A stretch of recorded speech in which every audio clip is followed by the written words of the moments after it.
सुनाओ FCS software solution limited. अब देखिए 6 रुपए 35 पैसे का एक पेनी स्टॉक है जो कि यहाँ पर अब दौड़ना स्टार्ट कर दिया। एफसीएस की अगर आप हिस्ट्री उठा के देखेंगे तो काफ़ी कुछ आपको समझ में आएगा।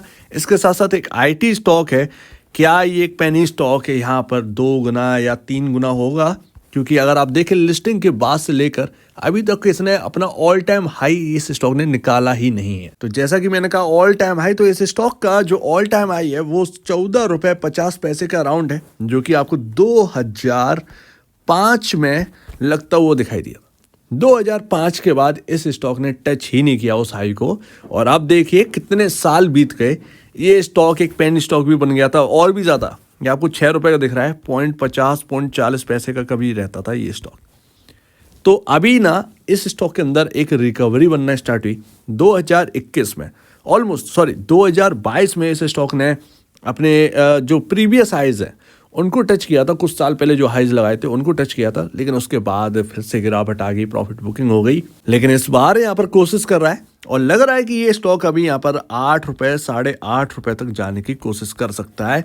उसका एक रीज़न है, यहीं तक क्यों कोशिश कर सकता है। क्या ये ऑल टाइम हाई तक जा सकता है? बिल्कुल जा सकता है, बट इसके पीछे बहुत सारी चीज़ें जो है वो चाहिए होती हैं, जो कि सारे फंडामेंटल देखकर आपको समझ में आया कि ये काफ़ी थोड़ा सा ना इम्पॉसिबल जैसी चीज़ है। सबसे पहली बात तो मार्केट कैप।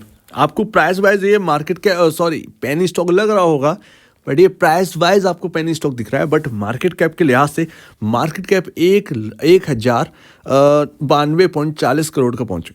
1000 करोड़ का मार्केट कैप है, जबकि आप अर्निंग उठा के देखेंगे तो कुछ मिलेगा ही नहीं, सब गोल है।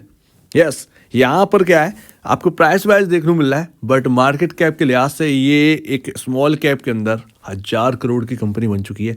बहुत सारे ऐसे स्टॉक्स हैं जो 1000 करोड़ की मार्केट कैप पर भी नहीं चल रहे, जबकि अर्निंग्स में इनसे 10, 15, 20, 50 टाइम यहाँ पर जो है ज़्यादा कमा रहे हैं। और जैसा कि मैंने कहा यहाँ पर कुछ नहीं कमाई है, EPS -0.02 का, यानी कि लॉस में कंपनी है।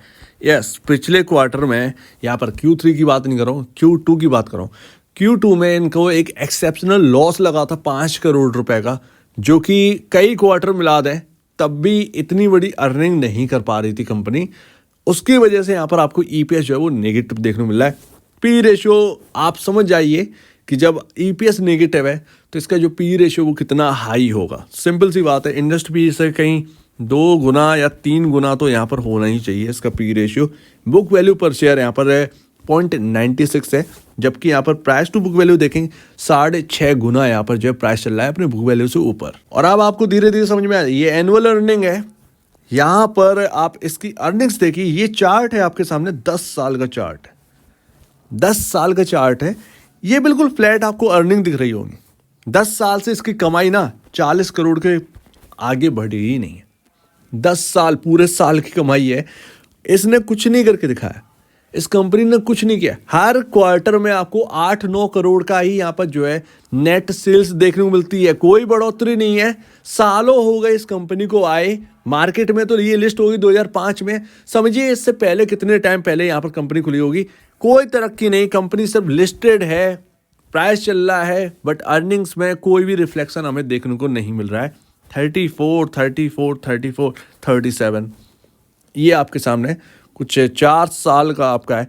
5वें साल यानी कि 2023 के नंबर्स अभी आपके सामने आ जाएंगे, बट कुछ नहीं। यही कुछ हाल था तिलक वेंचर के अंदर। यस, वो स्टॉक मैंने कभी कवर नहीं किया इसकी वजह से। तिलक वेंचर अगर आपको याद हो, उस स्टॉक को भी कुछ 3 रुपए से खींच कर 50 रुपए ले जाया गया, वहां से डंप कर दिया, 6 या 5 रुपए का राउंड अब मिल रहा है। पता है उसके पीछे का रीज़न क्या है? मार्केट के अंदर जब ऐसी तेजी हमारे सामने देखने को मिल रही है, तो आप समझ जाइए कि यहाँ पर ना पेनी स्टॉक्स भी दौड़ रहे हैं, उसके पीछे की हिडन स्टोरी नहीं जान रहे। वो डंप किए जाते हैं बात को, लेकिन उससे पहले जो मार्केट की तेजी है उसमें ये स्टॉक्स ना चलना स्टार्ट करते हैं, दौड़ते हैं, पता नहीं कितना दौड़ जाए। उसके बाद जब मार्केट के अंदर समझ में आती है कि अरे बस बहुत हो गया, उसके बाद पोजीशन काटी जाती हैं, रिटेल को टोपी पहनाई जाती है, बस क्रैश हो जाते हैं और आपको वापस जहाँ से चलते हुए दिखे हैं वहीं पर वापस पहुँच जाते हैं। पता नहीं इसको यहाँ पर कितना खींच दिया जाएगा, पता नहीं है, बट ये हाल कुछ तिलक वेंचर जैसा ना हो, क्योंकि उसकी भी अर्निंग ना मार्केट के पहुँचा दिया था कुछ 1000 करोड़ में, या अराउंड 500 से अबव का मार्केट कैप हो गया था। लेकिन आप देखेंगे उसकी अर्निंग तो यहाँ पर कुछ 10 करोड़ से ऊपर की भी नहीं थी।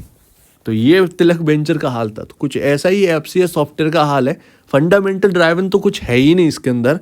ये एक कंपनी ने कोई ग्रोथ है ही नहीं, सालों से कोई ग्रोथ नहीं है। और इसको देखकर आप समझ जाएंगे, ये आप देखिए पिक्चर कुछ अलग ही है भाई साहब।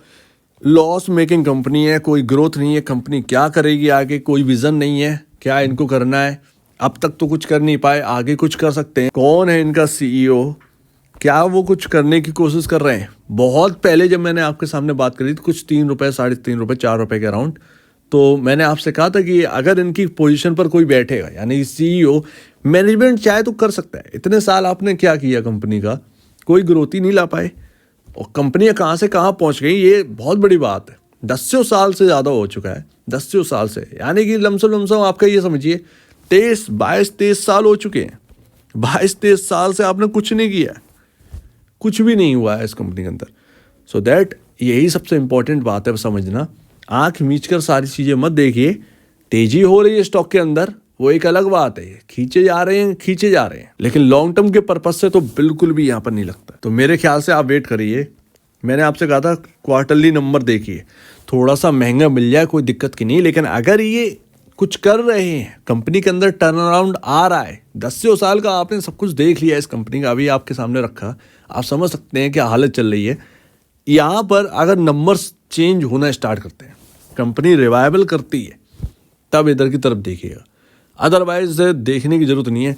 लॉन्ग टर्म के लिए तो बिल्कुल ये सोच कर मत रख लीजिएगा कि अरे ये स्टॉक ना यही मेरे लिए सब कुछ है। कभी ये मत सोचना जिसका 10 साल 25 साल में कुछ नहीं हुआ वो अब क्या करेंगे।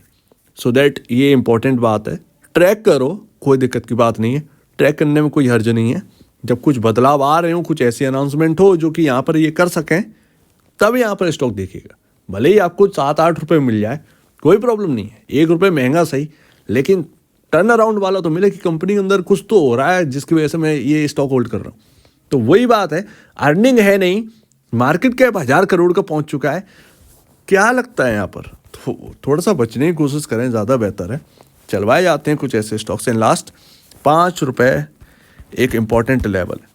कोई होल्ड कर रहा हो तो भैया बुरा हो रहा मत मानना, लेकिन जो पिक्चर में चल रहा है वही है, जो आपके सामने वही है। कभी भी स्टॉक खरीदने से पहले ये सारी चीज़ें देख लिया करिए। तिलक वेंचर एक ऐसा एग्जाम्पल है, ऐसे तो न जाना कितने एग्जाम्पल हो चुके हैं मार्केट के अंदर जिनकी अर्निंग नहीं है, कई गुना चला दिए गए और डंप कर दिया गया। तो इससे थोड़ा सा बचें, इससे थोड़ा सा बचिए। मार्केट सबका है, खराब अच्छे सब लोग रहते हैं मार्केट में। तो 5 रुपये एक इंपॉर्टेंट लेवल है। मेरे ख्याल से 8 रुपये 8.5 रुपये तक जाना चाहिए। अगर चला गया तो वो भी पता नहीं जाएगा या नहीं जाएगा, नहीं पता है। सो दैट यहाँ पर ध्यान रखिए। अगर ये 8.5 रुपये के अराउंड अगर ये हाई तोड़ेगा तो फिर आपको फिर 10, 12, 13 रुपये ऐसा शायद आपको देखने को मिल जाए, ये भी पॉसिबिलिटी बनती है। बट अर्निंग्स में कोई भी नहीं है। Q3 पर ध्यान दीजिए। Q3 में अगर कुछ बदलाव आ रहा है, वाकई में बदलाव हो रहा है कंपनी के अंदर, तो फिर इस कंपनी की तरफ देखिएगा थोड़ा सा, पूरे तरीके से नहीं कि बस लेकर बैठ गए, नहीं, कुछ क्वार्टर आपको और देखना। अगर बदलाव वास्तव में चल रहा है तो अच्छी बात है, कुछ टर्न अराउंड हो रहा है 25 साल बाद। अदरवाइज कुछ भी नहीं होगा, वो वापस वहाँ जहाँ से जा रहे हैं वहीं के वापस जो है आपको ये स्टॉक कहीं ना कहीं देखने को मिल भी जाएगा। सो उम्मीद है काफ़ी कुछ आपको समझ में आया होगा। आप क्या कहना है इसके ऊपर कमेंट सेक्शन में कहिए और आप दीजिए वीडियो देखने के लिए बहुत धन्यवाद दोस्तों।